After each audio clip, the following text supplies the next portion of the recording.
see what we can do to help bolster the volunteer service in Ohio a little bit.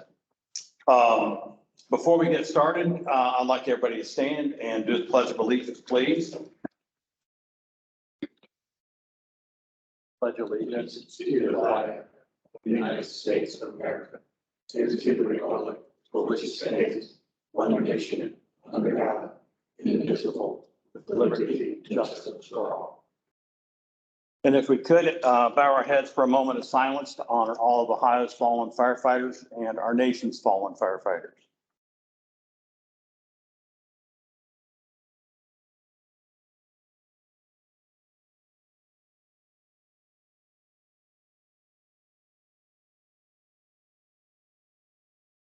Thank you. Even though we have a very small audience today, I'm going to ask both of you, if you're going to deliver comments, please use the microphone. I will use the microphone even though you can all hear me.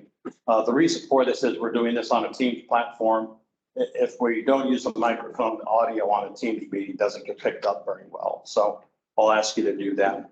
I'm going to ask all of the task force members to introduce themselves and what organization they are representing. Charlie, let's start with you. Charlie Dixon, with the Ohio Society of Fire Service Instructors. John DeMardo, Northeastern Ohio Fire Prevention Association. Come on. Abby Schaefer, Legislative Director at the Ohio Department of Commerce. Matt Jack-Sedek, I'm a planner with Ohio EMA. Jack Smith, Chief of the State Fire Academy. Ed Colesville, Chief of Rome Fire Department, representing our chiefs. Assistant Chief Zach Wolf, Township Fire Department, representing the Ohio State Firefighters Association. Marshal, Iowa County Commissioner, representing County Commissioners Association. Good morning, Christopher Rotundo, Brown Township Trustee, representing the Ohio Township Association. Good morning, Chief John W. Finley, Malton, Connellsville Volunteer Fire Department, also Chair of the Ohio Fire Council. Thank you, everyone. Abby, will you ask the online members to introduce themselves? John and Aaron, can you introduce yourselves? I'm sure. This is John Logue, Chief of Strategy, Ohio Bureau of Workers' Compensation.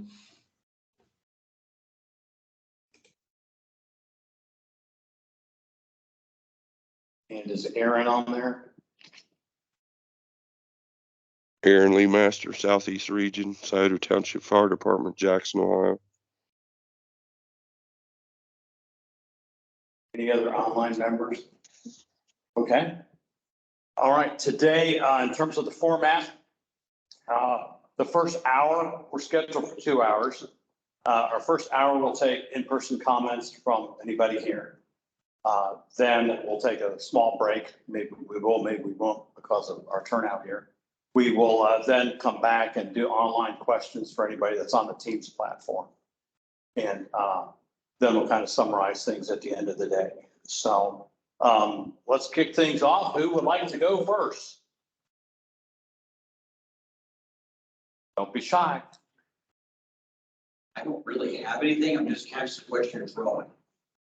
Okay. What the discussion had, and I haven't had a chance to watch any of the meetings or anything like that. So I'm just kind of seeing what the discussion is and where you guys are headed. Okay. And kind of play with what I have done.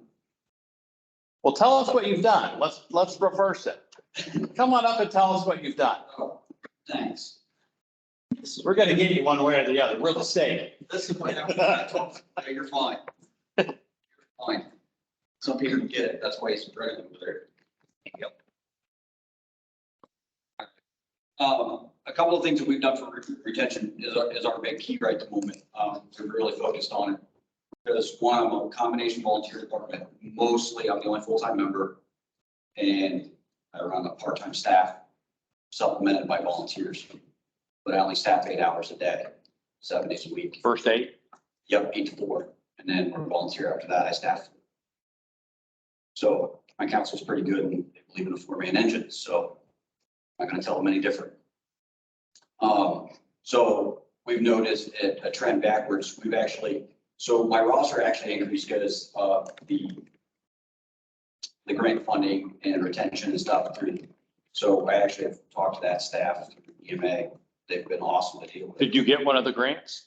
I have not yet. Okay. My problem is my roster actually increased in size, but their hours have actually decreased in availability because of, lack of better words, they've been poached, which is a good and a bad problem.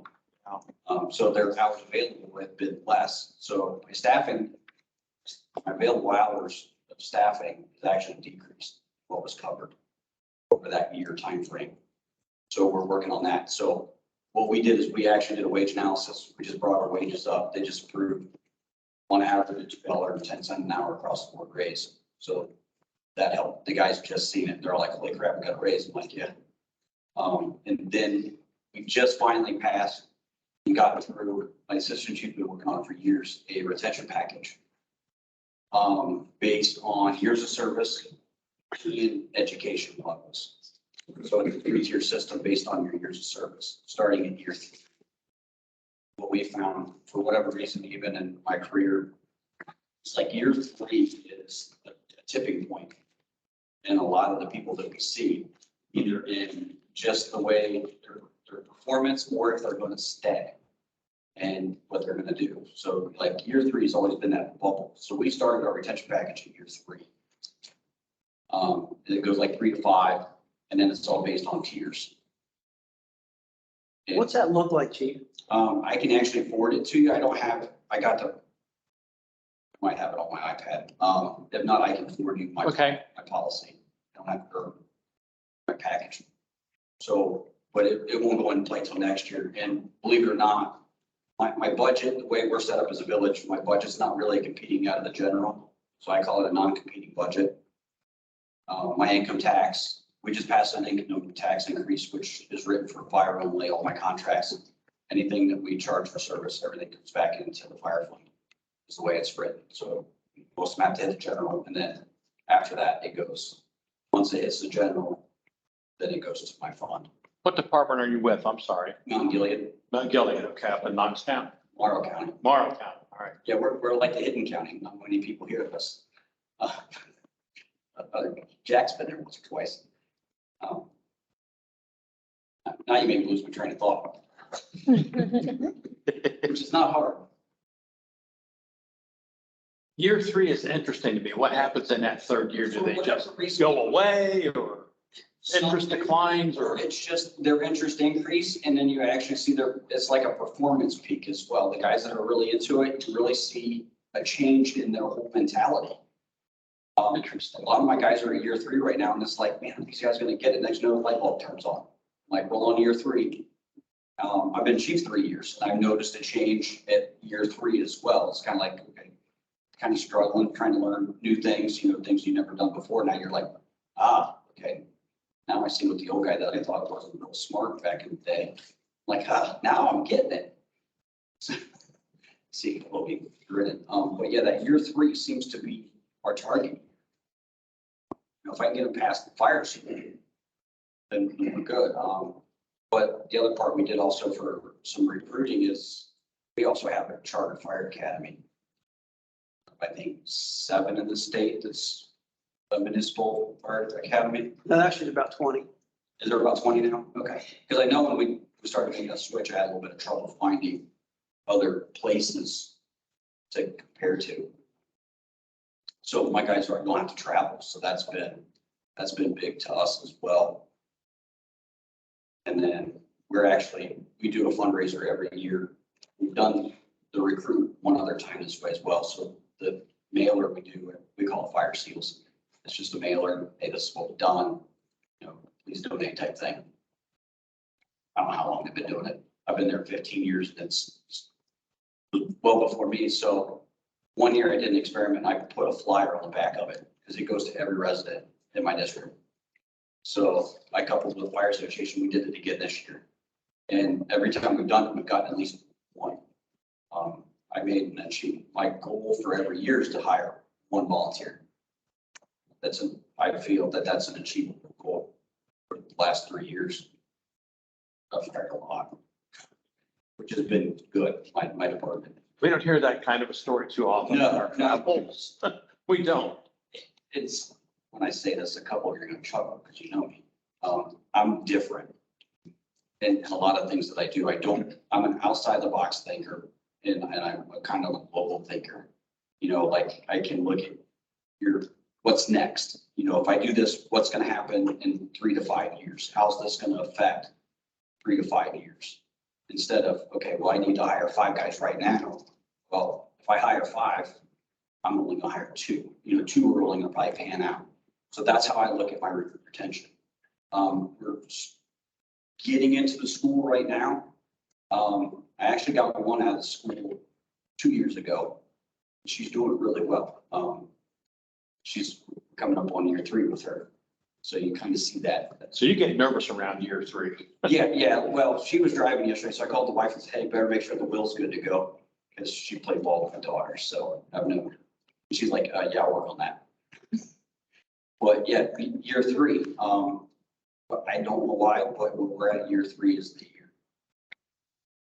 That's what we've done with our recruit retention. Like I said, and the retention package doesn't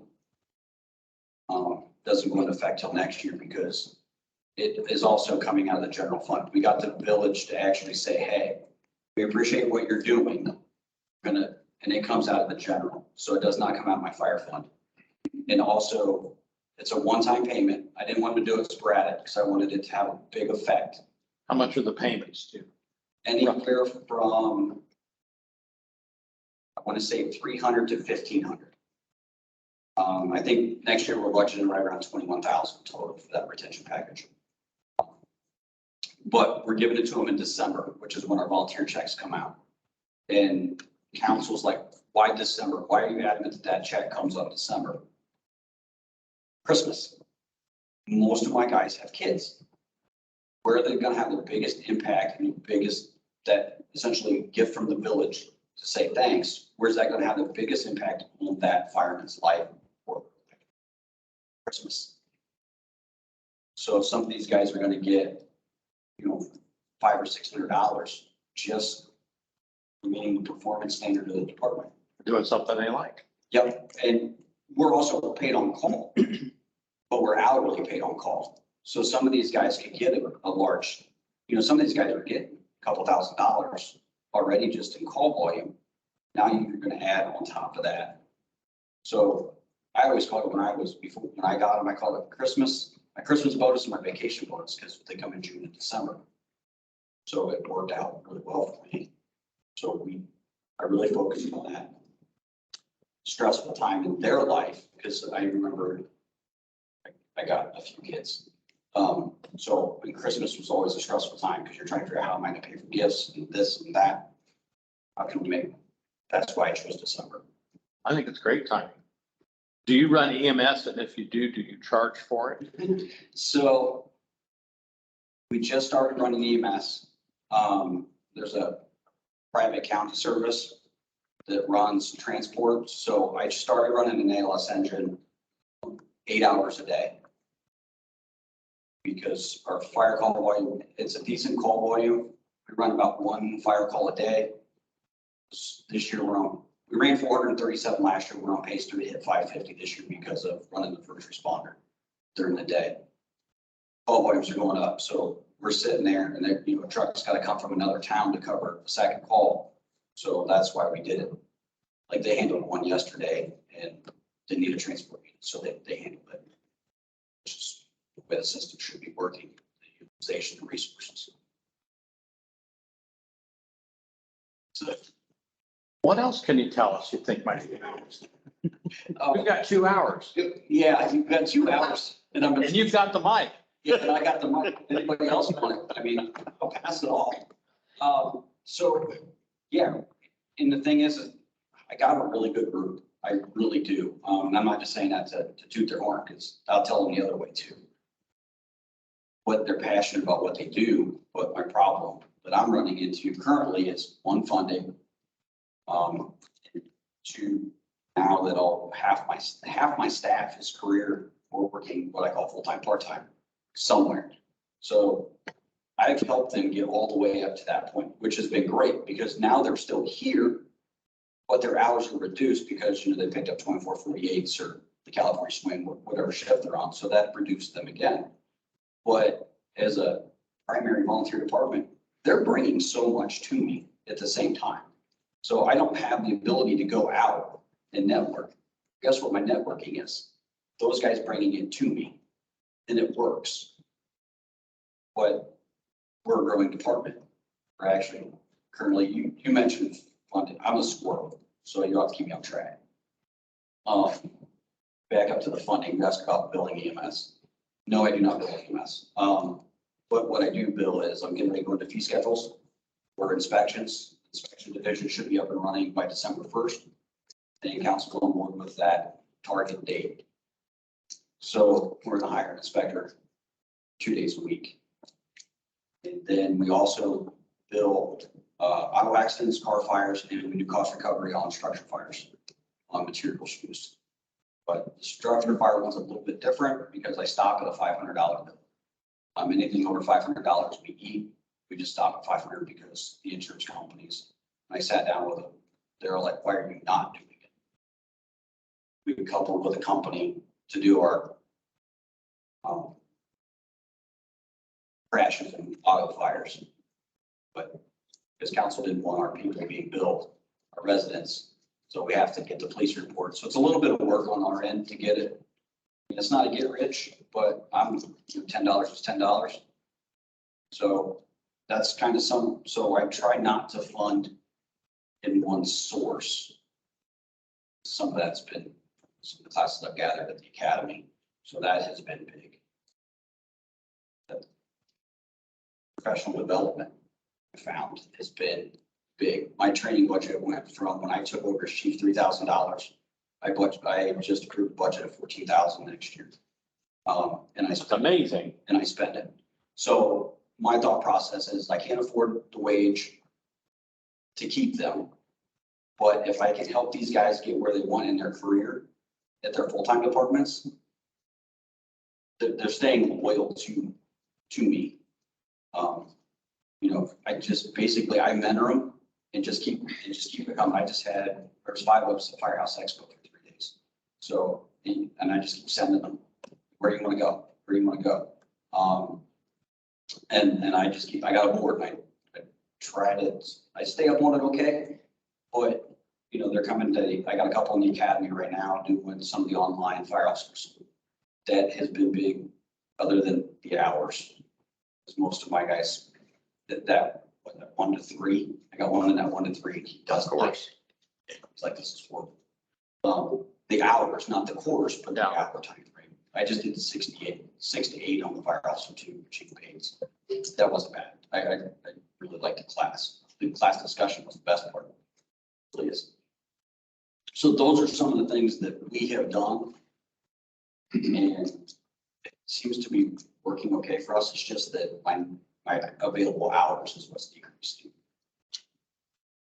Because of schedules. Sounds like you're doing a lot of the right things to keep people engaged and involved. So I'll give you an A++ on that because we don't hear that story a lot. Yeah.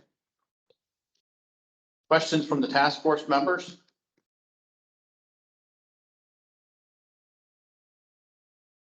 How many stations do you have, chief? And how many staff do you have on the department? I currently have I have one station. We cover 60 square miles, about 9,000 people. And I have a there's totally 39, including myself on staff. Thank you. As far as retention, recruitment, marketing, if you will, I follow you on Facebook. So I see your post about your training academy. How well do you think that serves you? Or research to see the number of folks that have found you that way, or is it more word of mouth from your instructors? Or Yes. Believe it or not, when I do a posting, I get more applicants on by letting them apply on Facebook. Part-time volunteer, that is literally how I get the majority of them. People coming in now to get them. We don't see that. Obviously, if you're following us, you see like the flag, we've been flying because we don't have a flagpole at the football field. Those conversations don't always win, but you do win occasionally by just, hey, look at that. You know, sometimes it takes 2 or 3 interactions with that individual, but that's really how we win a lot of it. Just being active in those events. So sometimes too, depending on like bringing back our, it wasn't ladies auxiliary, but I got quite a few females. So we just change it to auxiliary. And when they do stuff, a lot of times we'll just put a posting or something on the table. Sometimes those will get picked up, whatnot. That's really how we're moving. Found to, so we need not to overuse it. Better to underuse than overuse, but I'm finding. That's where we go. Chief, what's your budget? This year's budget was 420, next year's goes to 563-ish. That includes that portion of the general fund? No, that is not my budget. So, Okay. yeah, the retention package is not my budget. That's my salary and my operations.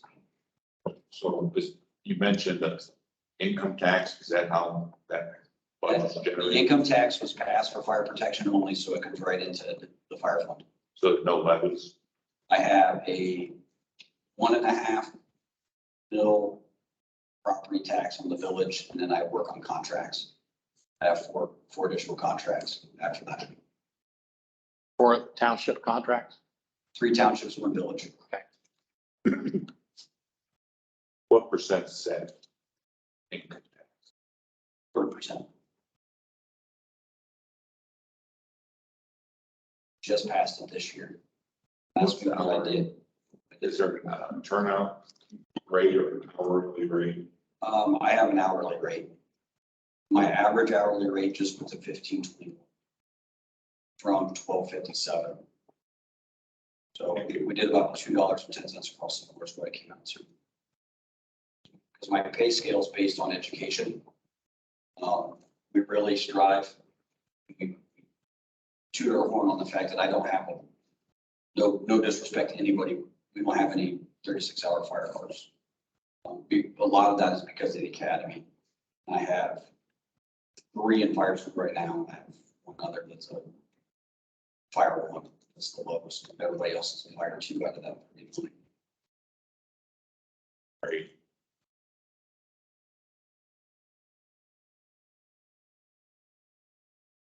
All right, thank you very much. Anything else you'd like to offer?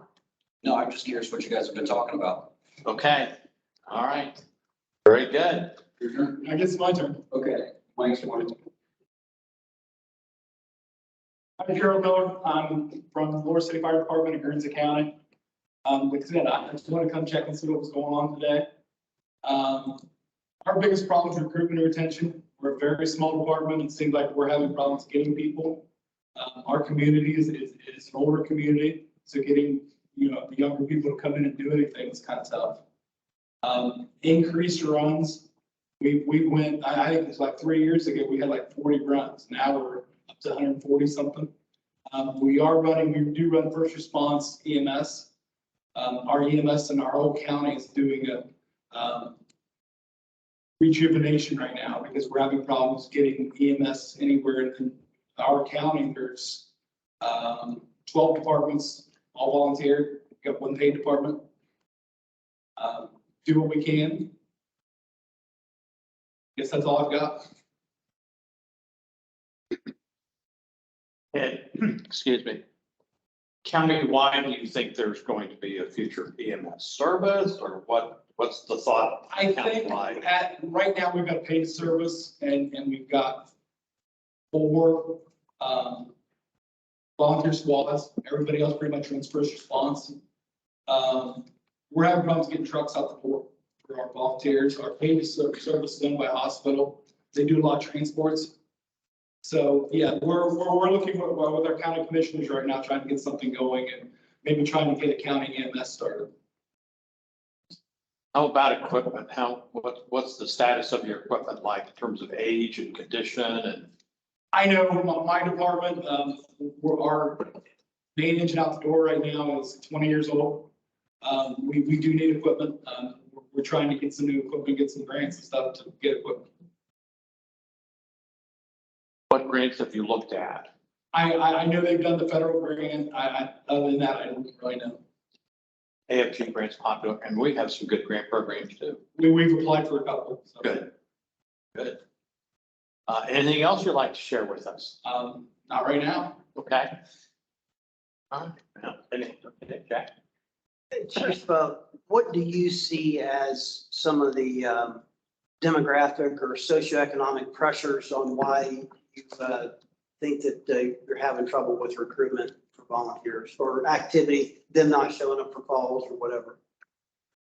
I don't know. I think a lot of it in our area is the age. We're just an aging community in our area in general. I mean, you know, I don't know what the median age is in a whole community. I mean, the community is less than 300 people. Then we've got townships outgoing townships, but it's just an older community. You know, we get a lot of runs on the oil and gas industry. That's probably our biggest runs anymore. So oil and gas crashes and a couple little fires.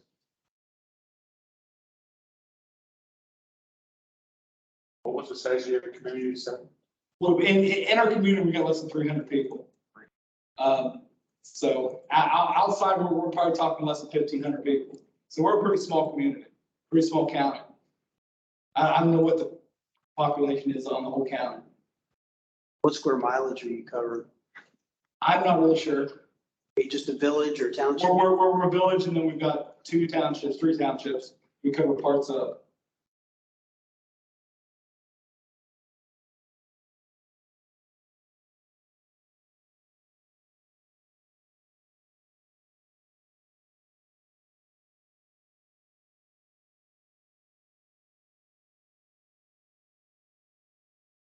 Here. Okay, well, thank you very much. We appreciate it. There's one person online. Okay. Ryan, did you want to share anything? Wait, let me unmute you.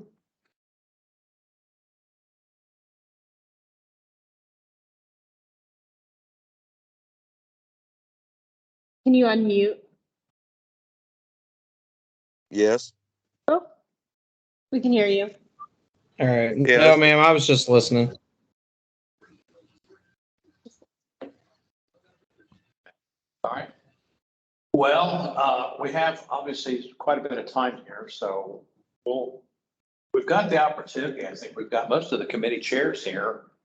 I'll let them kind of explain to you a little bit of what they've learned from the roundtable process and some of the things that we've heard and talked about. There's no concrete recommendations at this point, but we're not going to be hurting on recommendation. We're going to have plenty of recommendations to get to the governor. So I think that's a good thing. I'm going to start with Matt Jasek first. He's chairing our recruitment and retention committee. So I'll let him share some words with you. Thanks, Marshall. So what we've done so far with recruitment and retention is in all honesty, it's probably looking at exactly the same thing that you're doing is, you know, how do we draw people in? How do we, you know, appeal to the younger population? And your use of Facebook that's a great way to do it. And that's what we're looking at too is you know, we're not going to get recruits through, you know, commercials on the television. We're going to get them through social media like Facebook, Instagram, TikTok even. So if you're more than willing to do a TikTok ad, by all means, that would be, you might lose people that way though too. But those are kind of what we're kind of looking at is how do we appeal to those crowds? One thing that we discussed in our last Central Region Roundtable was, you know, maybe looking at the possibility of doing a national night out. When I was with my volunteer department up in the Michigan's Upper Peninsula, we had National Night Out where we brought other agencies, including our fire department, and got the kids on the trucks. Got them excited about taking rides on the trucks. We've actually had, Santa Claus in the fire truck where they drive around the neighborhoods during Christmas time to, get the kids outside, get them bundled up, of course. But again, put their hands on the fire truck and do things like that.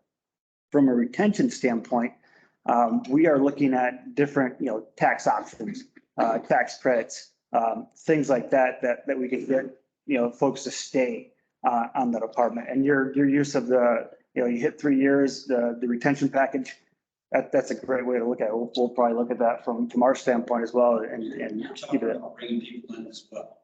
Yeah. With National Night Out and things like that. So what I found too, it costs a little bit, Mhm. but at the end of the day, it's a good investment. It's new fire helmets. Yeah. On some of the trucks. Yeah. Personalize those. Because really, when that kid goes home or whatever, and they're wearing that hat around, what are they doing? They're advertising. 100% they're advertising. They go home and they're like, hey, where'd you get that at? And they're like, fireman gave it to me, but your logo or whatever, or your name's on the front of that. Yeah, cause you. But at the end of the day, Oh, there we go. If you could use a mic, it'll help us here online. now it's great. But it's those things that are helping us get out is you just got to put your logo out. Mhm. You got to get it out there. If you personalize some of those fire prevention things, it's a twofold. Your name's out there. Yeah. Where you put your name out there. I get people coming in all the time and they're not even, I'll get people coming in because they see our Facebook page or they see our posting or pay on call and they don't even live in my district. That's fine. I'll send them to where they need to go. Because at the end of the day, I don't look at recruiting just for my department. If I do the outlining as well, I help them. They do the same for me. It's still Mhm. indirectly, so if I need, that guy might be the guy that brings me the tanker. You never know. So we work well that way. But you got it. If you're gonna do fire prevention, pay a little bit extra and put your name on it. Yeah. That's, again, yeah, that's very helpful. And I think, again, that's probably one of the recommendations that we'll do is having that retention package, recruitment package that we give out.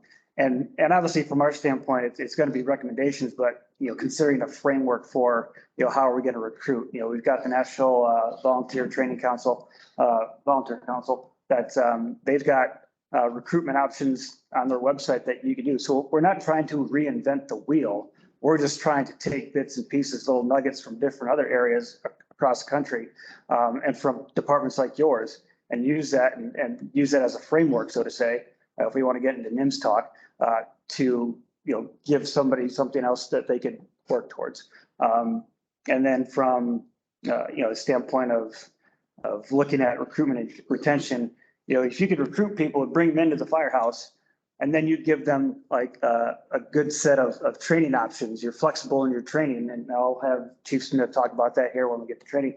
But you kind of create a snowball effect. You get them in through recruitment, you get them in the training and hands-on training that they enjoy, that they love to do, and then with that, then you just kind of snowball from there. And your professional development idea is another excellent point to retain your folks. It's like, yeah, we're here to support you, not just with your full-time job, but as a volunteer. We'll send you to, like you said, what was it, the Fire Expo or FDIC. It's even the fire officer classes.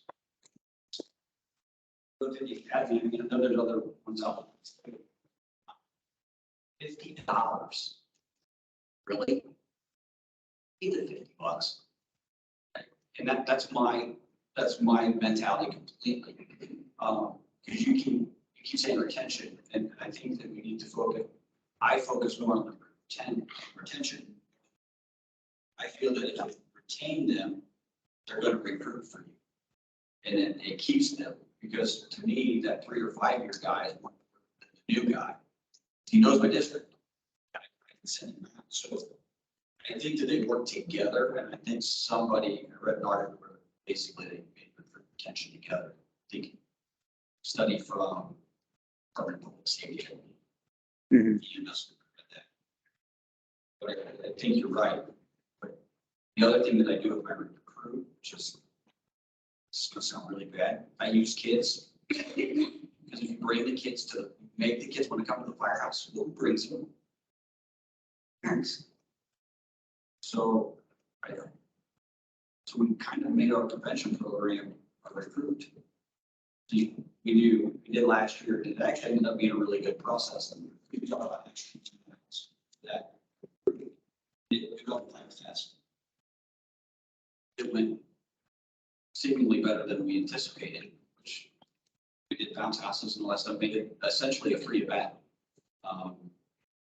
They did a corporal term and a couple things to raise a little bit of money, try to break even. I think we did get 1 or 2 out of that. You know, we didn't charge for bounce houses. Our fire association paid for all that stuff. They brought people in, food trailers, whole 9 yards. And put the trucks out, kids could climb on them. It was really good. And they're like, you doing it next year? You're moving it on a huge movie screen. Barely fits the thing. So things like that. So now what we found with the success of that is people are calling us. So people are calling us, asking us to do things. That means whatever we're doing is successful. Because I got coming in for fire prevention week. Hey, it's over fire prevention week. Yeah, sure. So, which prevention programs. Yeah. I just sent them a slide, I'm figuring out how to make use of them, get them to you. Another thing to consider too is that we might throw out the recommendation that, everybody within your fire department is your recruiter. So when you do have somebody come in, like we talked about before was, I think the Rutgers or one of the fire departments out in New Jersey, every firefighter within that firehouse is a recruiter. So they're not having to wait for Bill or Mary to be there, to show them the firehouse, show them the trucks. As soon as they get them there, we're bringing them right in the firehouse, put them in the engine, show them around. And then that's how you're going to keep those folks there because they're not having to wait for the recruiter or for the recruit officer to speak to them or come back on a different day. Well, they don't have time on that day. Exactly, because like high school kids, the juniors and seniors, because seniors can take fire program. We're getting into the school. So as we get into the school more, and I just met with the high school guy a couple weeks ago. They want us to come in work. They have a work program. Obviously they don't have a fire car, but he's actually going to allow them on the senior year because they can do a work study, leave half a day or whatever. If they would want as an option, if they take fire class, you count that as their job. So I'm like, awesome. I get 1, I get 10. Those, you gotta keep that whole team, because if I say I need to get 10 out of this high school class, and you only get 2, then everybody's like, didn't achieve it. So make it achievable. And then but use your high schools. You did not realize it until about the last year how many outside programs the schools are doing to, the college courses and different things. I've learned a ton just by getting in the school, start talking to the administrators. There's all kinds of different programs, work programs. So they're looking at using us as a work program. So of your folks that are not career firefighters, what kind of businesses do they work for during the day? HVAC, electrical, mechanical.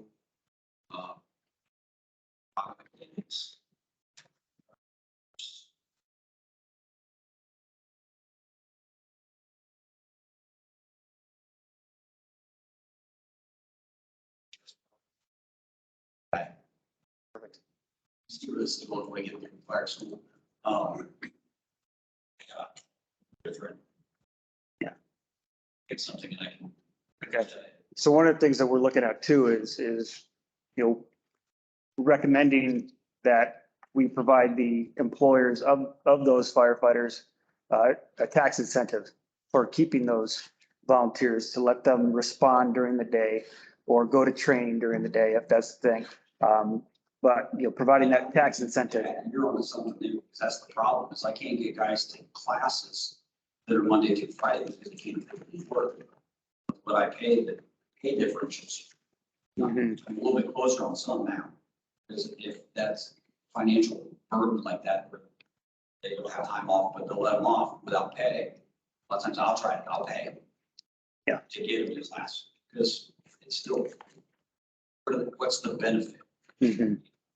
So if there was that possibility of, we recommended that, hey, you know, you get 40 hours a month to go to training. That's almost like a military leave, but it's more of a, you know, public service training leave or something along those lines. So I'm gonna flip to the academy side of things. So the problem I'm running into also is where I've noticed, because I see a little bit more of that, people will drop out of fire school because they have an IEP. Well, IEPs expire after 5 years. They are expensive. Yeah. To go get it. You're talking $5,000 to get a new IEP. If you're lucky. Yeah. If you're lucky. We've tried to work with some of the other career centers and things like that. We've been able to get a couple muddled through some of the courses, but there's that fear that they need that IEP, but they can't afford it. And for me to put $5,000 out for an IEP, that's asking for a lot, you know, when I'm already scratching the surface. Robbing Peters to pay Paul's. But that is another idea that I introduce this people. Food world, I don't usually drink the black can, because it's a machine. That I think could help as well, to help those charters, get those guys through. Sometimes disabilities.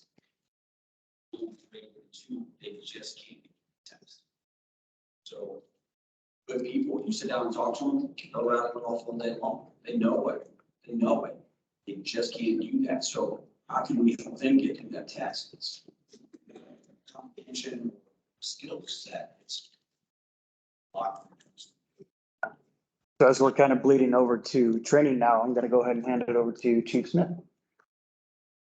I'm just curious, how did the person with the IEP, how did you get them to, did they tell you they had an IEP or they need one, or you identified something, or? They did, and he's actually the guy that I have in fire club. He's very driven to get it. He ended up working with another career center that said, hey, let's see what we can do with this. Some of it was vision, like burger, they put a different color screen. So unfortunately, we couldn't read it to him or whatever. So I convinced him to just take it. Just take it and let's see what happens. And if we don't get through it on the first try, find something else, figure out something else. But I mean, and he dug and dug and dug. I mean, he did pass it. That's how we ended up getting through that. So that's one of mine. But then there's some that that have had the IEPs and they don't want that help. It's basically what fire service would like to poke. And, you know, really we have to need to. So what we have found with the ones with the IEPs that don't want to use it, so we'll let them take their test in class. And then when they're like, man, I can't get through it, you know, just not getting it. So then we'll take that same test and read it to them. And then we prove to them that they do need to use that IEP. And then after that, they're like, okay, we got it. It's not a problem. Just got to give that encouragement, give that. But it's the ones that can't get the IEP that we really have a problem with in trying to get to the testing process. Because I know internal testing, we can read it to them. We can help them. It's just when it comes to that state test, they can't have that help. And that's where that blockade is. Our class has 5 IEPs. So for whatever reason, either have half a dozen, we have zero. It's pretty rare to get at a time, by that trend is. Yeah, I think it was, Aaron Dupree from Wellston that brought up the same point about the IEPs expiring and, you're talking about adult learners.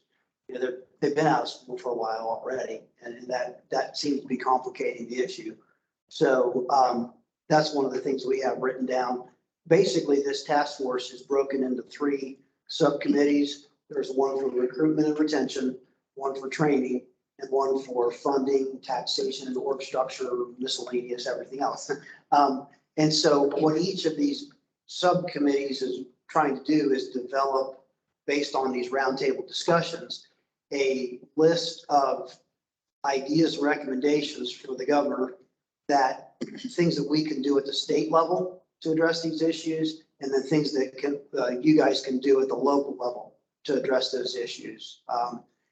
We have found that the National Volunteer Fire Council is vastly underrepresented here in Ohio, and they are a wealth of information. So we're looking how we can partner with them to be a pipeline for some of those resources to the volunteer community. But some of the things that we've stumbled on, in addition to the roundtables that we've been conducting around the state, Marshal and I have had a number of extensive conversations with fire chiefs from all up and down the East Coast that lead very active, very large volunteer fire departments. A lot of times we kind of lose sight of the fact, or don't know that almost everything on Long Island in New York is a volunteer department. There are large portions of Pennsylvania and Maryland and Virginia, in very urban areas, New Jersey, other parts of New York, that are covered by volunteer fire departments. Very well-developed, highly populated, population density type of areas. So we've picked up some ideas that have, are really considered best practices at this point because they've been so successful. So we haven't landed on what we're going to do yet, but think topics that have come up are length of service award programs, kind of like what you're doing, but at the state level. So it's essentially a pension system for volunteers based on their level of activity and years of service. State income tax credits, for that. What can you do for property taxes at the local level? Some of the states are doing free college tuition or career tech school tuition, again, based on activity level at the fire department. We've talked about state incentives for private employers. So instead of, if you show up late to your full-time job because you caught a late call at home, or you need some time off to do some training, that there's tax credits available to a full-time employer to allow them to do that. Little things like free volunteer license plates.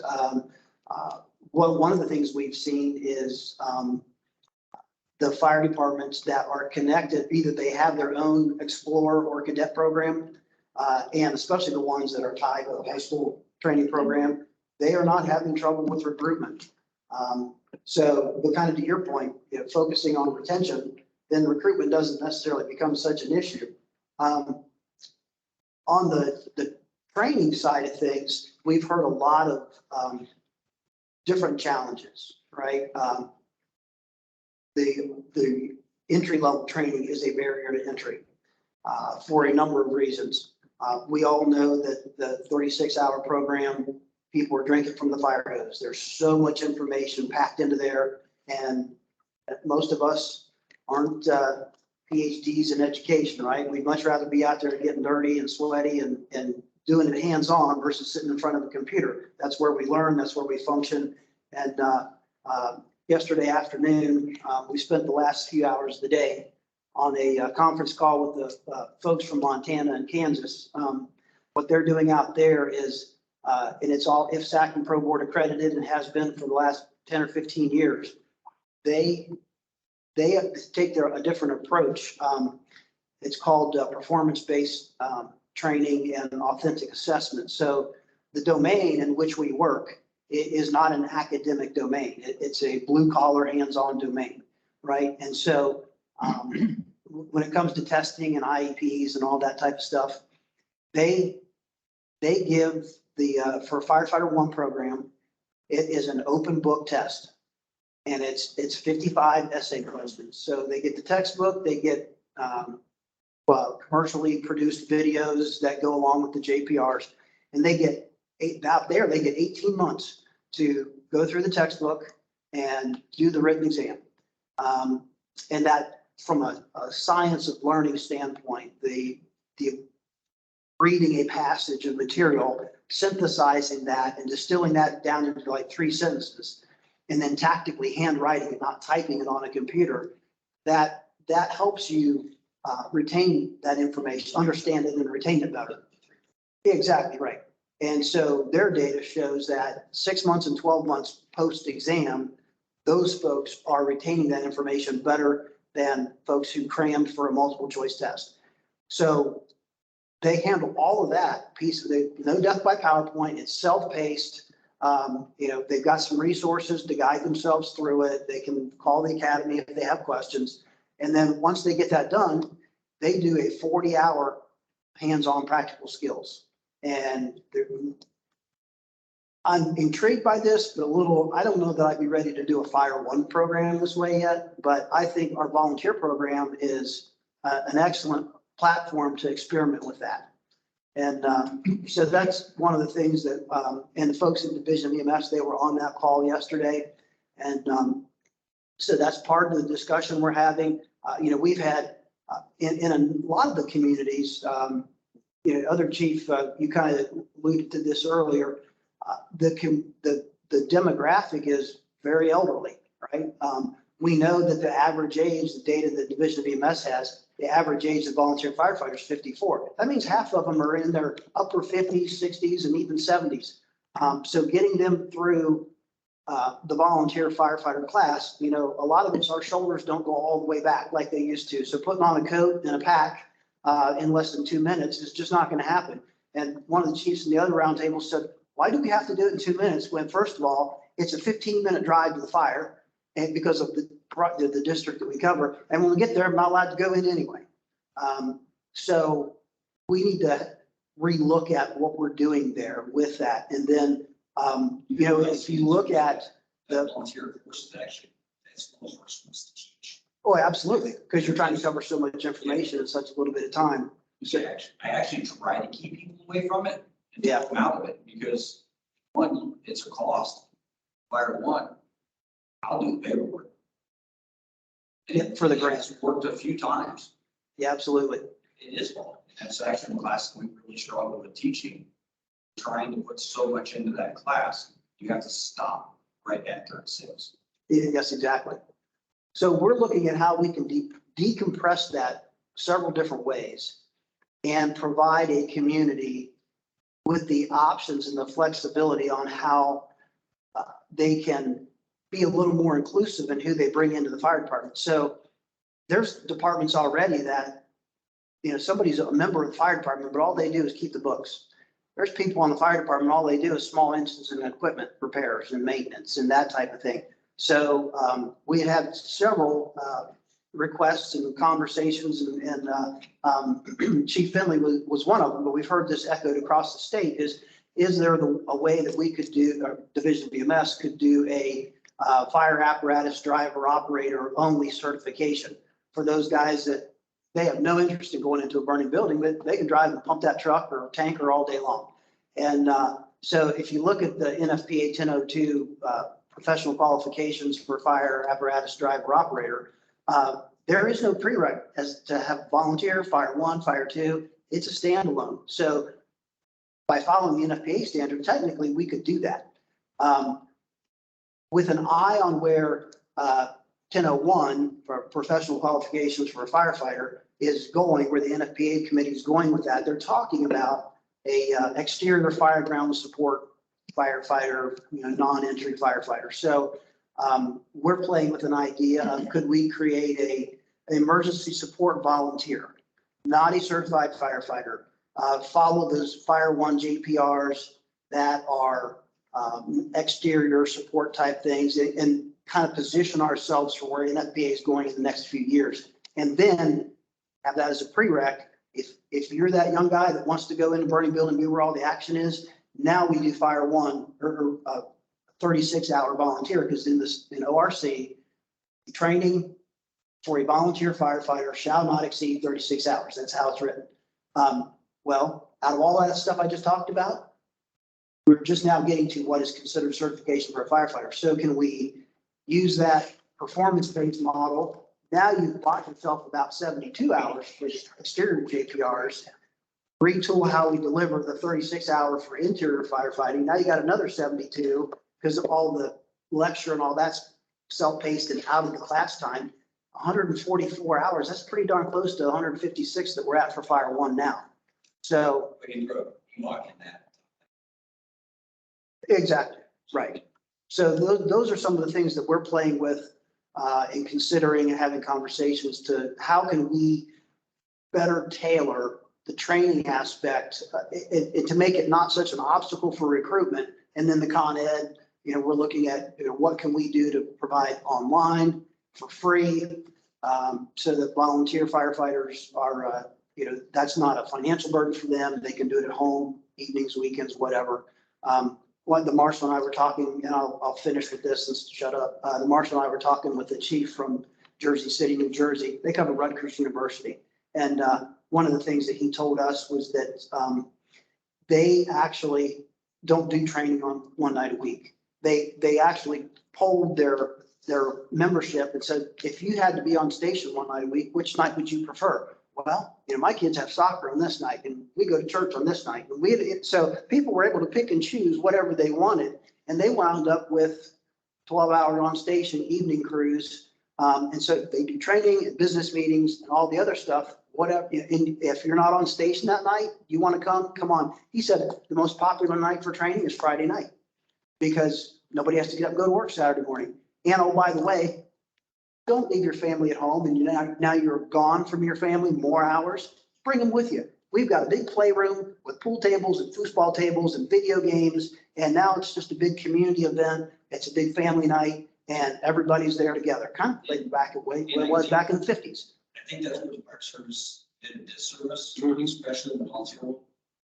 I grew up in the firehouse. Volunteer firehouse, right? Back in the 80s and 90s. They do things we're not allowed to do anymore. But we lost sight of that. We really, truly did. And I brought that back. It's not an overnight process. But like what we call our fire seals, we all stuff the envelopes. We do a pizza party. Everybody brings works. Fire Fest, all of our events like that. That's where I brought back the auxiliary. The auxiliary, because spouses is really what it is. So we're looking to expand that. We're also looking to expand our association. I have guys that still have what I call value, but they don't want to ride the truck. They don't want to drive the truck. But, they're your marketing people.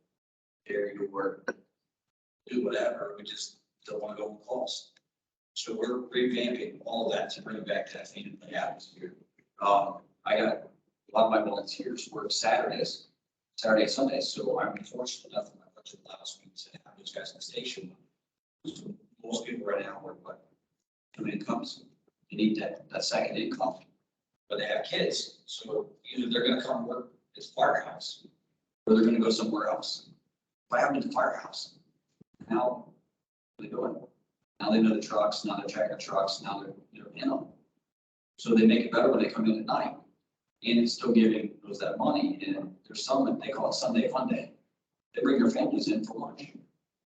There's some days you open, it's pouring outside and you drive by the firehouse, there's smoke from outdoors, so they got the grill. But that's okay. I'm good with it. Some of them catch a late on fire, there's a lot of them, they bring their kids with them.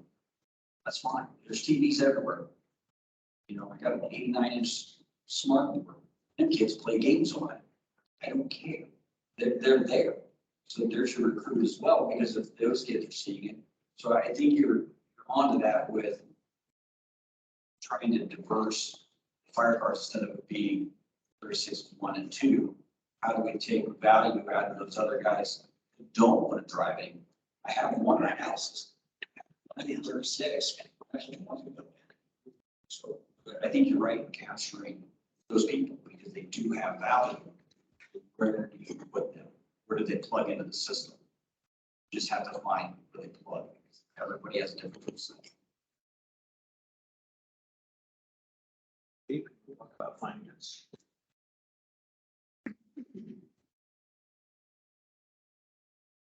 Well, as far as the finance committee, we looked at the variable ways departments are funded. Tax levies, income tax, fundraisers, and then, you know, some comments come up out of the box, like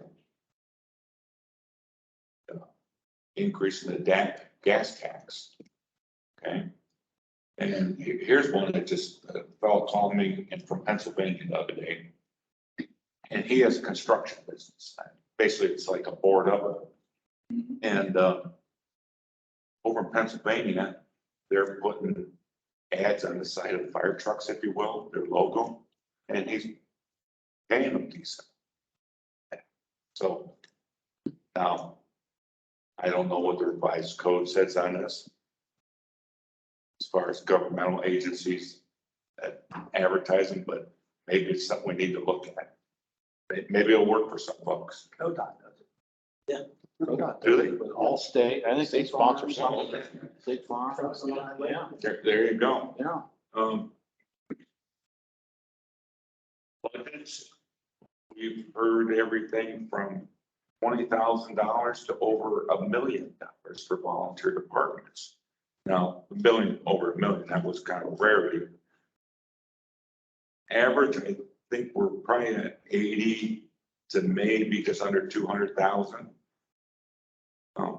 Some run EMS, many do not, as far as transport. Call volume, you know, for those same group of departments, 60 calls to 500 plus a year. I would say the average is probably 200 to 350. So what does one's budget cover? That's why, is it just, if you're paid hourly? Where do your utilities come out of the fire fund, if you will, or out of the general fund? Building maintenance, you know, it's all variable. Insurance, big ticket item. Some of the general fund now, when it comes to vehicle replacement, many are flipping the bill out of their, or they might have separate millage for a particular piece of equipment. But also, many villages have a separate income tax that one period of time, they might fund a piece of road machinery, the next time maybe a fire engine. So that's not truly out of a fire fund, but it needs to be captured. What defines volunteer? Big zero, a stipend, a couple of banquets throughout the year, maybe recognition plaques. You hit, that's an interesting that you asked that definition. So a lot of people, if I recruit, it's a matter of perception. If I recruit as a paid on call, because my guys are truly paid on call, people are like, what's that? They don't understand it. You know, so it's an education piece. So I put volunteer / paid on call. And that has reduced a lot of my questions from, you know, having to explain it, because now they're like, oh, so I can come home. Yep. So just that perception sometimes, like you said, I mean, multiple words have multiple meanings in depending on the context in which they're used. How do we define that? Absolutely. I mean, you have to educate them, and, you know, maybe you just label it just volunteer, you might not get nobody. But, you know, a couple of dollars might entice someone to at least come through the door and check it out. And here's something else that hasn't been brought up, but I wrote it down today. What costs are charged against your firefighter? We'll call Against my what? it a firefighter. So whether you got something specific for the fire department, township trustees can take that percent. We'll just say if your budget's 400,000 out of 1.4 million in a given township. Well, that 400,000, that percent, that clerk salary can come out of it. A trustee labeled as the, we'll say the liaison to the fire department. Some do, some don't, but it can add up. So, you know, especially on an individual that might only have 20, 40, $60,000 budget, but maybe that township only has $250,000 budget. So now you're taking. So how do you educate those elected officials in what we do? Because that is my struggle. You know, I give them the paperwork. I actually have one that keeps saying, write a report. And then he turns around and says, we didn't give you this information. My question was, do you read what I give you? He says, no. So I can write a report to you. But he won't walk across the street or village office across the street. So we literally go across them. Actually, it's part of the lawn, but they won't come across. Now, one or two will. But for the most part, unless they need something or something bad, they don't come across that street. Got a new ladder truck. Nope. What I found though, force the hand a little bit, is our safety meetings. I run them in the firehouse if I can. If we don't have classes, running like the whole summer month, we run the fire. I bring them in the firehouse. That's helped because they're like, oh yeah, that now we understand why you call that engine rusty. Yeah, gotta get them over that threshold. So how do we get, but yeah, how do you get them over that threshold when they don't really care? How do you do it? Because you tell them, hey, I need 5 sets of gear. I know some my fathers were really great when they set things up. I don't have that. They may ask for a lot of things. But when you do, how do you explain to them? Like when our ladder truck, the engine blew up, they're like, well, it only goes on 7 calls.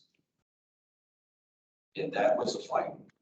You had to justify the use. I mean, eventually we did get it through. But how do you get the elected officials to take the time? They sit on a committee and they know nothing about it, but they'll tell you no. But they will ask questions and they give you an hour a month. To me, that's frustrating. Yeah, it certainly can be. I think one thing you mentioned your ladder truck, I'm assuming carried water maybe. Yeah. So in reality, it could be a backup engine. But nevertheless, ISO certainly knows about it. Yeah. And maybe without one of those pieces of equipment, your citizens might be paying a different insurance. And we ended up finding, took a lot of digging and research and backing, figured out what the difference was if we would have increased. So we lost a ladder truck, we would have increased the number, the wrong direction on the riser rating. And luckily they came in, not luckily, but whatever, they came in this year. We would have changed the source. How many parcels? We rounded up that number, and that's how we ended up getting it to allow us to purchase another truck.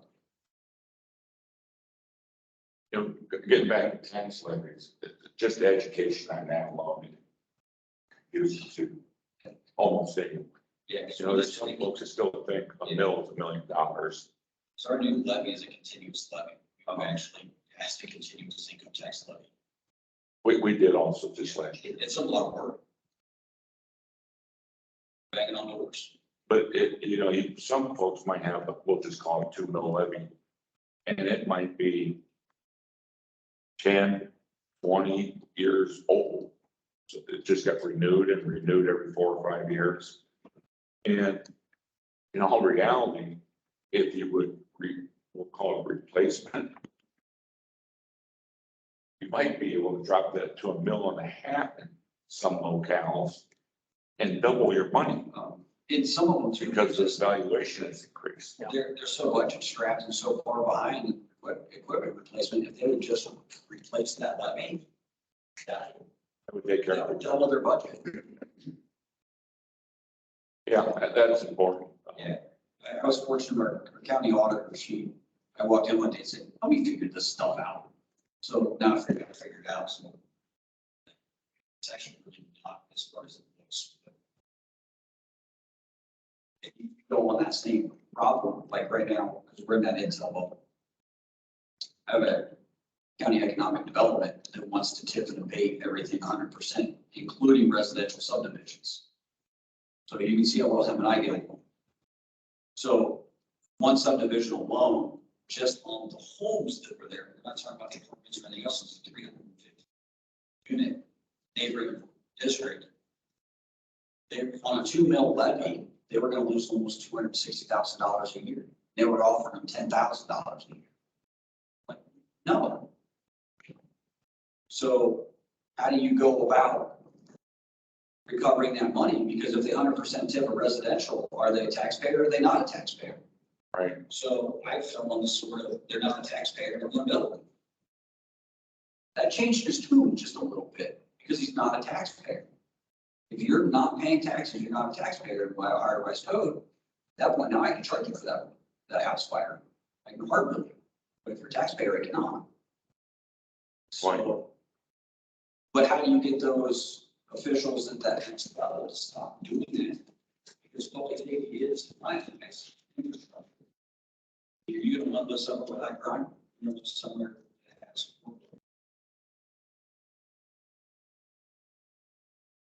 You're not going to move to those areas. So how can we get those officials? I mean, and I understand the abatements and the tips. I can get it. I understand it. But do we have 100% on residential? I mean, residential ones, especially districts. Not me so much because I have the ability to have that property tax now, but on those fire districts and those township departments, that hurts them. That's the only way they can change their income. Look at those public officials stop. Look at districts different. Yeah. Things in policy. The only one, that's one thing our county auditor did.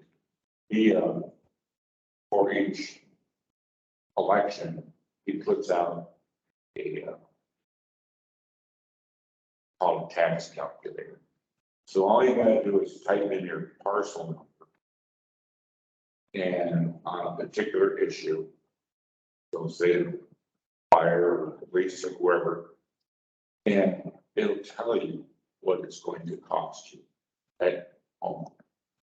Because there's so many mistakes made by not taking homestead or, 35% of the value.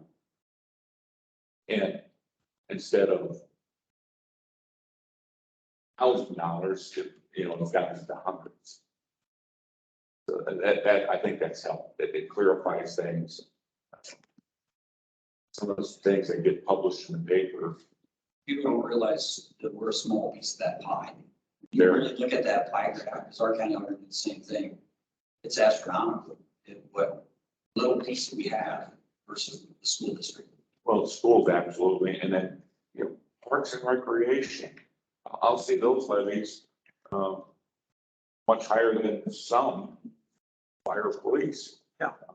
I'm not saying that's not needed, but safety forces in a fair shake also. Yeah.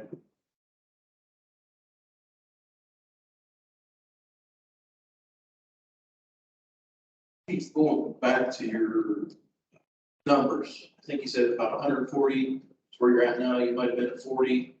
And the oil and gas. How much do you think of the additional costs are from oil and gas? Probably 10 to 20%. I mean, I know last year we've had 2 rollovers. Flaring calls, we've had one oil pad fire. Not a great amount, but you know, we've noticed the difference. Okay, I guess it's more for the financial taxation. My brainstorming here is too, they're not taxpayers. Is any of the oil and gas money and companies that are making billions of dollars, is any of that money, or once it goes to the state, where does any of that come back to fire?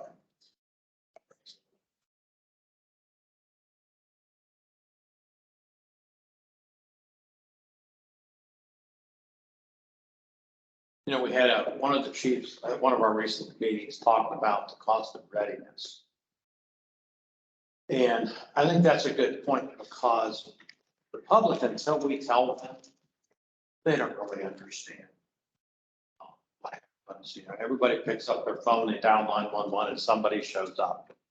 They don't care what the patch says. They don't care what color your uniform is or your truck. They just want help.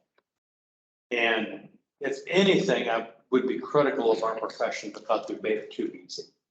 We've just made it too easy. So the public now doesn't understand what has to happen every time they call 911. They call 911, somebody shows up.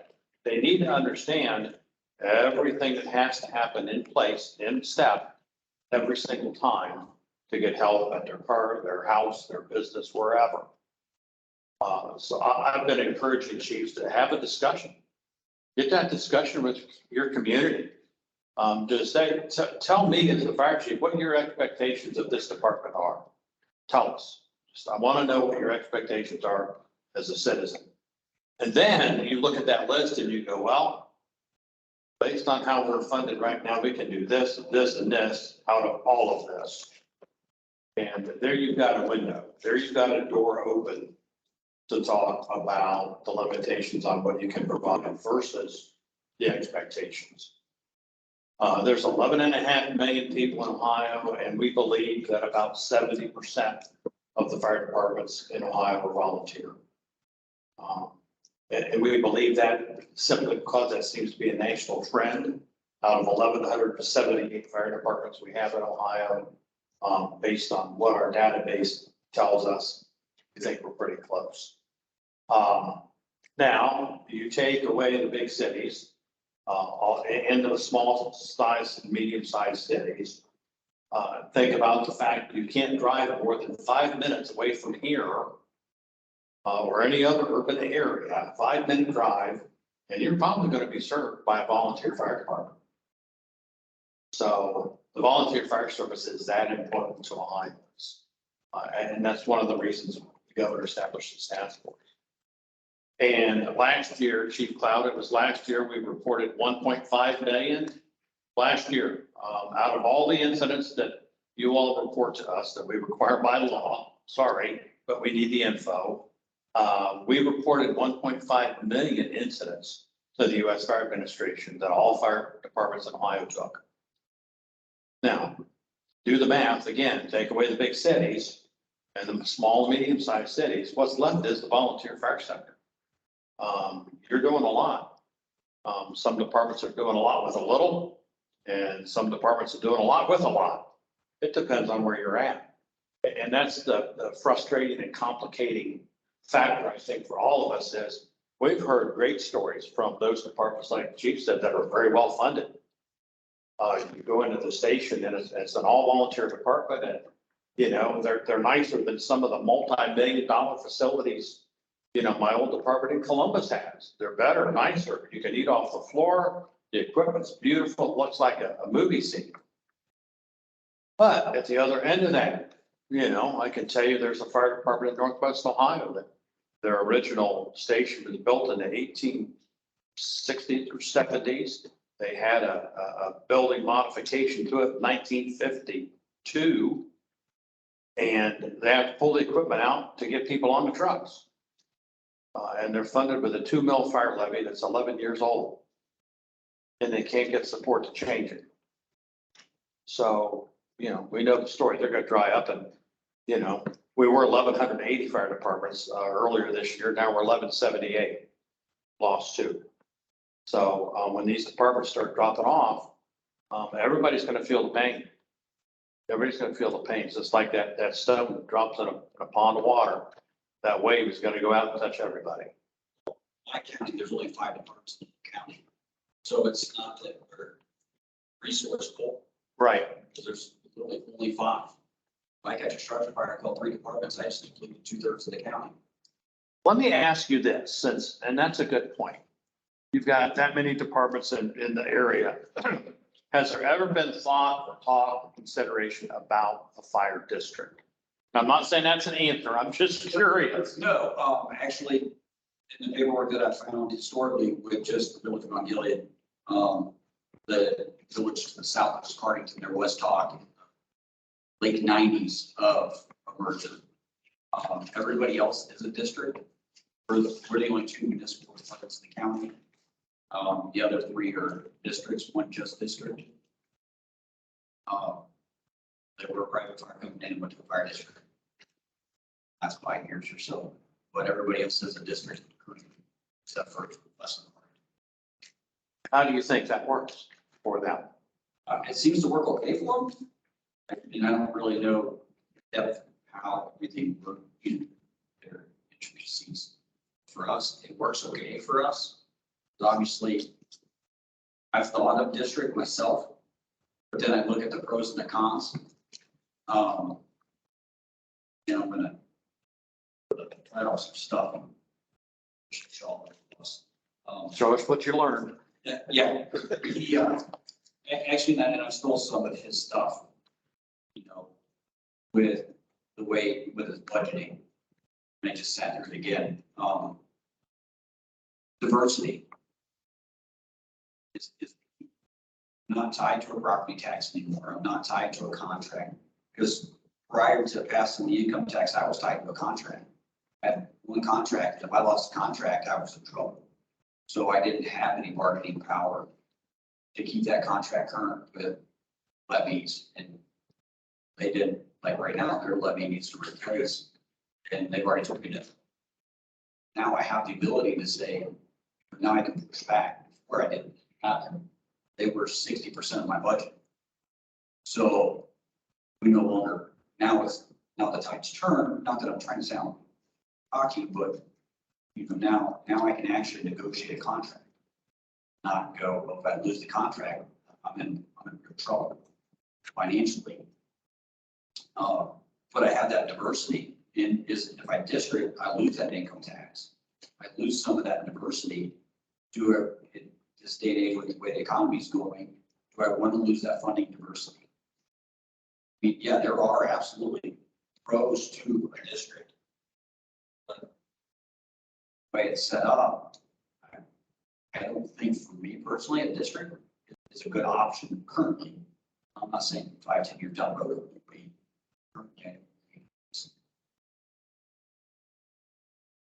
You think some of that is just because of the way you're set up being in Mount Gilead versus the township relationships that would come into play with the district? I think so.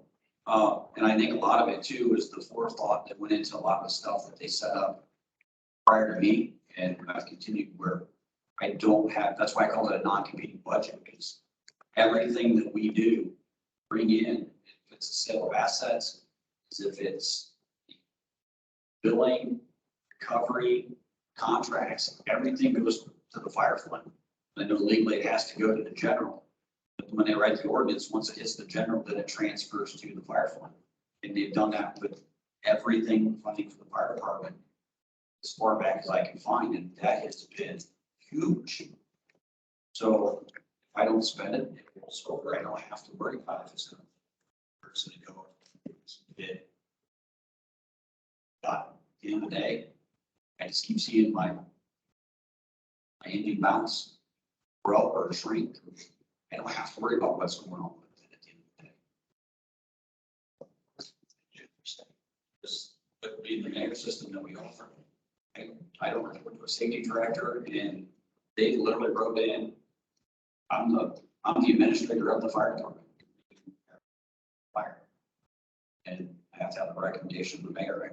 I answer to the mayor. But the nice part is the other check and balance with that is the administrator oversees my budget. make sure that I stay in budget. And him and I get along fine, and he helps me quite a bit. So, you know, our system works really well. Are you anticipating any growth up in Mount Gilead? I know, because of the lake and everything up there, a pretty attractive area. We are right now, just my district. I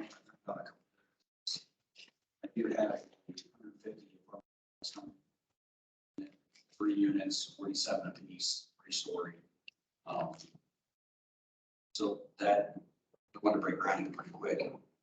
There's another warehouse in town that's going to expand. I got an expansion there. Mental health facility, they're wanting to develop their facility. So I campground's expanding. Just got that last week, Thursday or Friday. So those are just some of the things that I'm aware of at the moment. The county just got a new economic developer. And he's worked in. It was my mayor. Got a great relationship.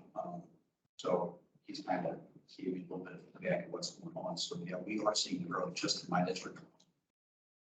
We don't have a subdivision currently. We're adding almost 6 houses a year. The number's not huge, but the village is 3,600. And that's just on current lots. We're noticing some of the bigger lots are starting to be divided off. Township that we sit in is seeing almost 12 houses a year, but there's no subdivisions. So that's where that makes that number kind of big. So that growth, it's coming. We have an old factory that they tore down and cleaned up, and we just found out like a couple weeks ago they're drilling 4 samples. So that 4 samples, they draw 4 samples, and they're coming back clean. It was a hydraulic press factory. The county's seeing tremendous growth. We just last 3 years they've like 2. They got their second or big box warehouse. It went up at 6170.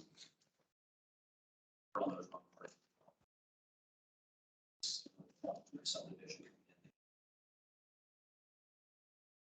So those 2 are the same fire district. So we are seeing the growth. Our mutual aid increases. I'm in the 7. So with only having 5, 4 state routes come together almost in my. So we have easy access or southeast or west. That's where we're seeing a lot of our increases. Those departments are getting bigger, so the ripple effect. That's the growth that we're seeing. I know they're talking, there's a developer looking at 50 or 60 acres, well, for a subdivision. We're seeing it, just not in that big pop. It's small. You just got to know where to look. It's there. Thank you. Any questions from other task force members? Anybody online? Yeah, Marshal Reardon, I'd like to make a couple comments. Go ahead, Aaron. The first speaker, the chief, was talking about the 3-year time period being so important. I found that to be true too.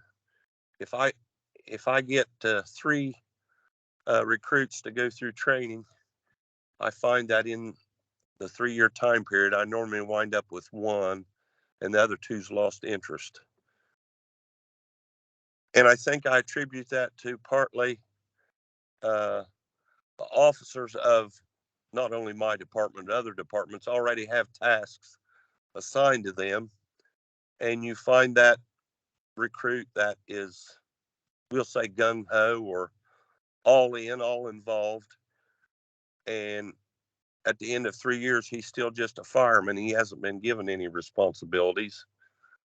I think we're lax in delegating responsibilities to those younger recruits. I think they don't see a sense of purpose beyond if you don't give them another task to do. I don't know how we circumvent department policy to give them more responsibility, but at the same time, I think it's something we need to do.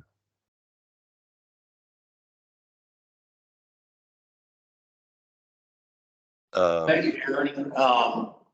I'm kind of interested and intrigued by that 3-year cycle as well. I mean, I don't think we've heard that before from anybody else. I don't think we have. So that's kind of an interesting time frame. So I have a large group with that 3-year, that hit that 3-year mark. So I asked them not too long ago, a couple of them that I know just straight give it to me, which is good. I said, have you noticed a difference in your career, your outlook, the way you're seeing things and everything else? They said, yeah, we understand now what you're talking about, that 3-year mark. Even they see it. They're like, it feels different, we're comfortable with what we're doing. They're like, that 3 years. So I'm just curious, do you lay out like a plan for what their first 3 years looks like? That, you know, you kind of set that up front when they become a volunteer, or? So I was very fortunate, I'm very fortunate, and I'm thankful at the same time for that. Is when I came on, I hired, is that 15? I had a big influx. It's probably about 15 of them. So 15 of them just hit that 3-year mark. Wow. So I was behind the 8 ball.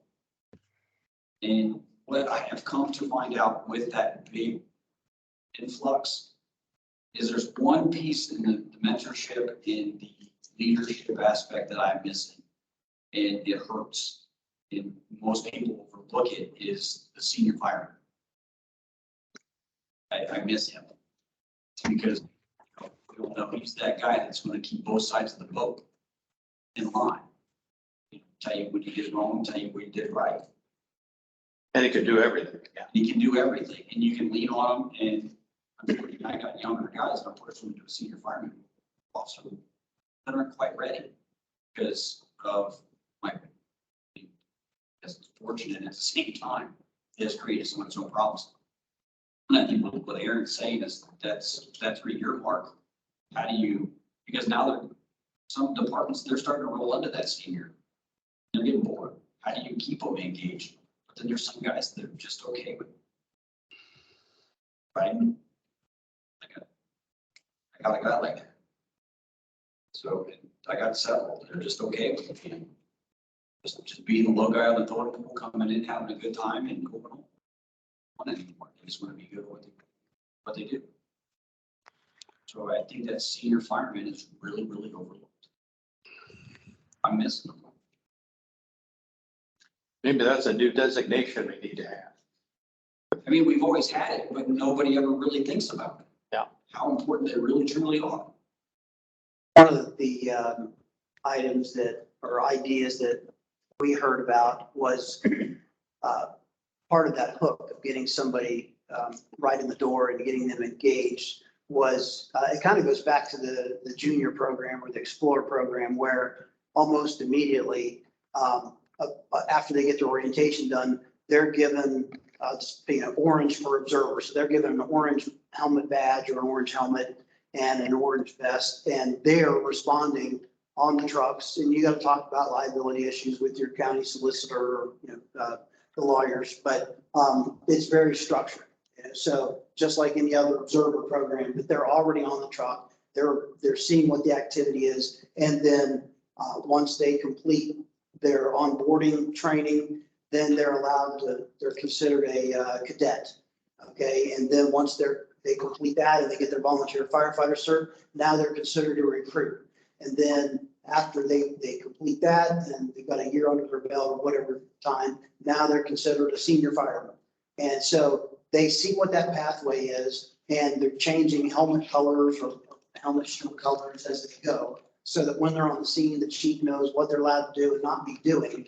And from a liability risk management standpoint, you've got that very well structured. And now we're allowing people to engage at the level in which they're trained. But you're not saying, well, you got to get all this training done before you can actually do anything. We see that we lose a lot of people that way. Yeah. So that gets them, right on the ground, hit the ground running and doing things immediately. Yeah, and we do that kind of, when I get a new person, I really try real hard not to put them in the driver's seat. That's not where I want them. I want them to learn the back seat before they learn the front seat. But at the same time, you got some of them after a year or two, I want to kind of drop. I kind of want to start to learn that. Not till you do this or that. I'll put them in the truck. Okay, let's go. You know, those calls that you know that they're not gonna have to fully function, but that they're not pumping it, you really on fire. But an auto accident, why not let them drive a little bit to or from? You know, try to ease them into those pieces. You know, you talked about recruiting. We just went to a yellow helmet. So yellow helmet, that's somebody with no fire card. I don't buy uniforms for anybody that doesn't have a fire card. So, you know, that kind of, to me, instills that pride in your uniform. You give to them right away. I mean, the term, you know, t-shirt fireman, buying uniforms for the guy that just wants the t-shirt. You're going to figure out if they're there just for the t-shirt or they're there for the job. Chief, you have any other comments? I do not. Any questions? I got another comment or two. Yeah, go ahead, Aaron. I think one of our problems as being the leaders, and the one gentleman talked about the average age of the volunteers being 54. Well, I'm getting ready to turn 60. And I find my problem as much as anything as being able to relate to my crew, especially since there's 3 of us above 50 and everybody else is 40 and below. And we have fundraisers or department events, and my fiance, who's the same age as me, comes to those and helps. And when we get done and go home, we normally have a discussion about why I don't act my age. And my response is this, that if we can't relate to our younger core group, then if we can't relate to them, then how can we be effective and to lead them and to mentor them? So every once in a while, I have to act like an adolescent. And I think we all fall short in trying to relate to the younger core group. I mean, how many chiefs know the names of each one of their firefighters' kids? How many ask, well, how's so-and-so doing in basketball this year? I mean, I even go to some of them's games every once in a while just to stay closer to them and their family, in hopes that that makes them know that I'm not only interested in what they do at the firehouse or on a fire scene, I'm interested in their life. I'm interested in their kids' lives. And I think the older ones of us especially probably fall short of that, because we always did it one way, and we don't also relate to the social media stuff as well and everything as the younger ones. We got to adapt too. It's not just getting the younger ones to adapt. We got to adapt too, don't you think?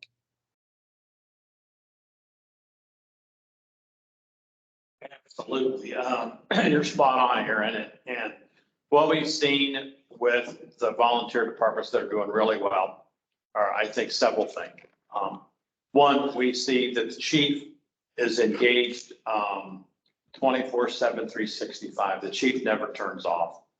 Some of the officers never turn off. And what I mean by that is they are fully engaged all the time in trying to support the volunteers. If one of the volunteers' children does something or they do something, there's some chiefs out there that will sit down and write a personal note to that volunteer and say, hey, thanks for the great job you did at this fire, or hey, I just read or heard about your son or your daughter, you know, being on the football team championship or whatever. They invest in taking time to get involved the way you described with their members. And we've not done that in the past because it's just never happened. But now, the way society has changed, the way generations have changed, people want that. That means a lot to them. When I worked for Senator DeWine, when he was in the Senate, or Governor DeWine, when he was in the U.S. Senate, he was always sending handwritten notes out to people that he met somewhere for something, always. And now I understand why. People really like that. It's that personal touch that in today's world we just don't get. You know, some people might send an email and say that's the same. No, it's not the same as the personal note, whether they can read your writing or not in my case. But, no, you were absolutely right there. Some of the other characteristics we've seen are, those departments are engaged at the community level. I think it's safe to say there's some departments out there that they don't really support a lot of what's going on in the community. Either they don't have the volunteers to do it, or else there's something there in that area that there's a wall. Well, if the volunteer fire department detaches itself from the community that supports it, I wouldn't expect a whole lot. I really wouldn't. The departments that got the right recipe, they're at the football games, they're at the basketball games, their people are engaged in the community. And that's what the whole volunteer world was about many, many years ago. And over time, we've kind of gotten away from that. So you hit, I'm a talker, if you haven't noticed. That's right. You still got 45 minutes. I can show it up for you if you want, problem. One thing like people always ask, thank you for your service. When I'm in town and people say that, I say, thank you for your support back. And really and truly, watch their face. It's like, oh, I'm like, why can't you do it if you don't support me? And it goes back to that. So that's how I use that engagement. I just use something different. Like everybody always says morning, I'll say afternoon, evening. It just changes a little bit. And you're right. People have to know what you're doing. And I'll pick on us. The fire marshal's office is one of 7 divisions within the Department of Commerce. And the Department of Commerce is probably one of the most diverse departments in state government. We do a lot of different things as a statewide department. And a lot of folks never, even with our own department, understand what we did here. And we recently had an all staff here. We had people here from all throughout Commerce, and they got to see our campus. They got to see kind of what we do. And I've been surprised with, the positive comments back, we didn't know you did that.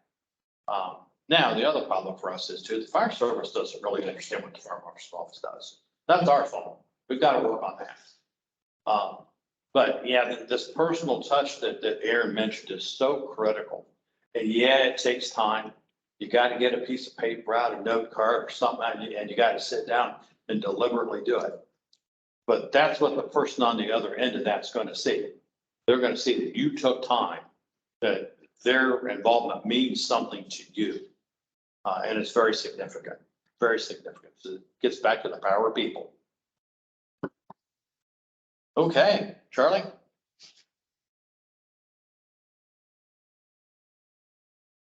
Yeah, along those lines, Marshal, Chief Finley and I were able to, we were at the Southeast Ohio Fire Chiefs meeting last Thursday, I believe, and we were really, I think, somewhat honored. There were 4 people there who had taken the time to write to you about the task force and what was going on. And obviously we complimented them for taking that time to do that, because without getting them to understand that we are here to listen, we're here to continue the process. One of the other things that they brought up was, and I think it came up last Saturday too, some people had not seen the survey or just clicked through it. And thank goodness yesterday, the survey was resent out. And from what I understand, they're going to probably send it out a couple more times, because they had over 300 responses after they sent it out yesterday as a reminder. Perfect. So I think that, again, it's just going a long way. We also presented to them that this task force is not ending by any means, even though this is the last roundtable, if you will. We still have a lot of work to do.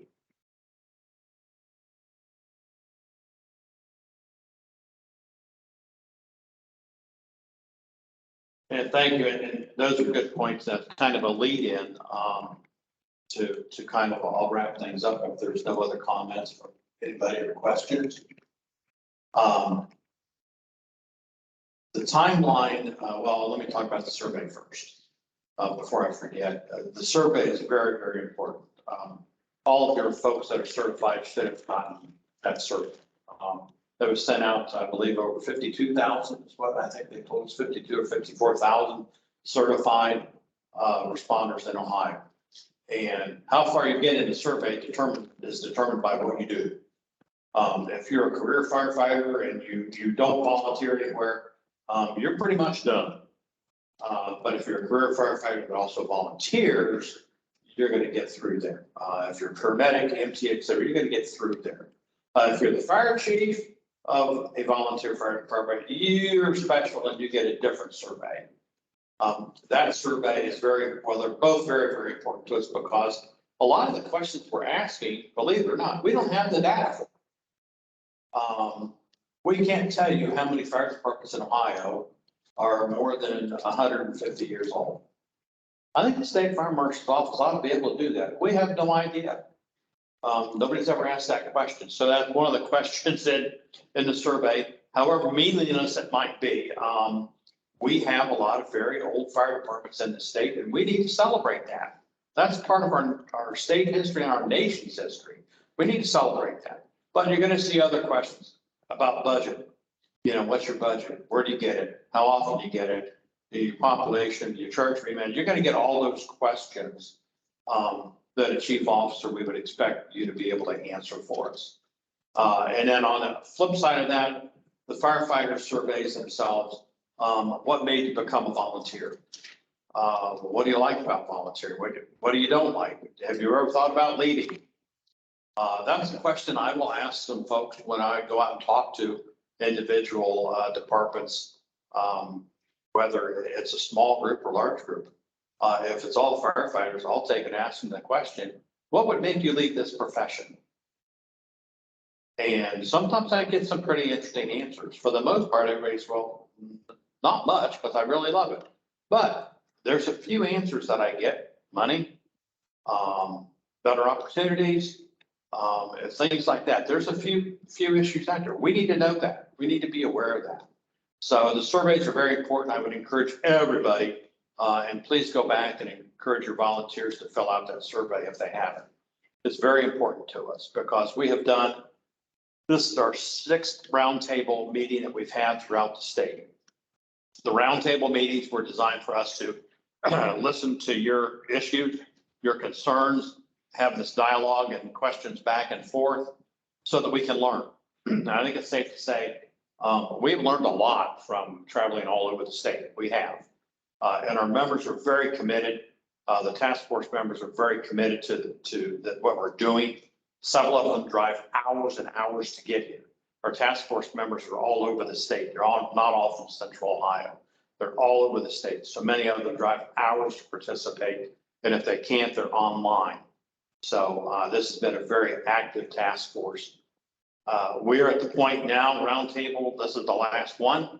The surveys are out there. They're due by the end of October. Then what's next? What's next? Several things.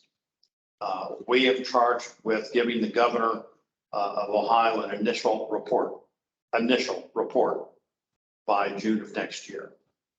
We have to accelerate that timetable by about 6 months because of the state budget. He's aware that many of our recommendations are going to have some financial implications. So those have to be budgeted. They have to be included in as part of the next 2-year state budget. So once we get all of the results from the surveys in, get that data evaluated, all of the committee chairs, subcommittee chairs will get with their members and start to draft recommendations. We're not going to be short on recommendations. We've heard a lot of things, but what we're going to have to do is triage all of those recommendations into priorities. The things that are achievable now versus the things that are achievable down the road. I like to say every idea is a good idea, but that doesn't mean we can do it all at once. So we'll have to triage those issues. We've also heard a lot of best practices from departments throughout the state that will be a separate section of the report because those are things you could do so with little or no cost. You can do them easily. The National Volunteer Fire Council has really helped a lot to kind of highlight some of those issues. We are also going to aim to give the governor the first draft of this final report by the end of January. And then we'll start to have that dialogue with him and his staff about the next steps. A lot of our recommendations are going to require legislative action. So the Ohio House, the Ohio Senate will have to be involved at some point in time. On the training side, we might be recommending changes to existing legislation. We've heard a lot about how hard it is for some firefighters from out of state to come here and engage in reciprocity. We've heard a lot about that, so that might be another change. So there'll be a lot of things that are going to involve some legislative changes as well as some new activities. The task force does not go away at that point. I believe we will be expected to stay together and help with the implementation of whatever it is that we recommend. And this is really just the beginning. No one's ever done anything like this that we're aware of. I've had several calls from other fire marshals that have heard about what we're doing and they're curious. They want to know more about it. But we're at the point, we've got to preserve this for Ohioans. 11.5 million people and the population is not declining. We've got to make sure that we're there for them. So there's a lot of things riding on the outcome of this committee's recommendations, as well as what we can get accomplished down the road. So we are very much looking forward to all of that. Oh, let me see, what else do I have in my notes? I can't stress the surveys enough. Please ask your personnel to complete those surveys as quickly as they can. It takes 10 to 15 minutes, depending on how fast you are to go through it. We don't think it's a burden for anybody, but it's very, very, very important. Any closing comments from either one of you, chiefs? Good. Say thank you. At first, when I first seen it come out, like watch politics a little bit, I was kind of skeptical where this was going to go. But I think it's moving forward. I like where it's going. I like some of the conversations I've had with some that are sitting on the task force. I think it's a good thing. I do believe that it's not going to be 100% on you guys to implement anything. I think it takes the whole state. It's not just one group of people. Yeah, they can push the change. They can start the ball rolling, but it takes the whole group. It's like you said, the other people. And the other organizations, I think, within the state fire chiefs, it's a 3-year mark. I started getting involved a little bit with that. And one of those things, that networking for me has been huge. The fire officer classes have been huge. That's where I get, not everything I came up with is my own. It's just, that dad wasn't real smart when we were growing up. They seem to be getting smarter. I don't understand it. But get involved in those organizations. I mean, you don't got to be an OOD. Just go to some stuff. The Marshal's office, I noticed they've started catering and training for the volunteer service, which has been big. Everybody complains about the volunteer service. She's not getting the education, not getting the training, not improving. But nobody ever really focused it. Everything was always Monday through Friday, 8 to 4. Now, COVID's kind of a blessing and a curse. It's changed some of that. It's been huge for me. And not everything that I do is right. Not everything that we do work. Not the greatest department, but we try. But those organizations also have been huge in helping me develop, try to get the programs in play that we've got. So, thank you. Well, we thank you for being with us today, both of you, and I commend you for what you're doing. It's important work, and there's a lot of lives depending on what the volunteer service can do.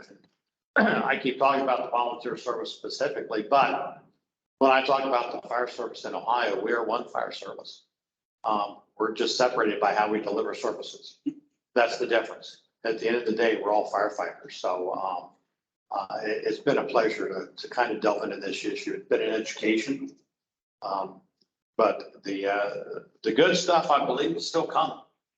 We've got to do some things. We got to keep this going because the risks are just too high if we don't do anything at all.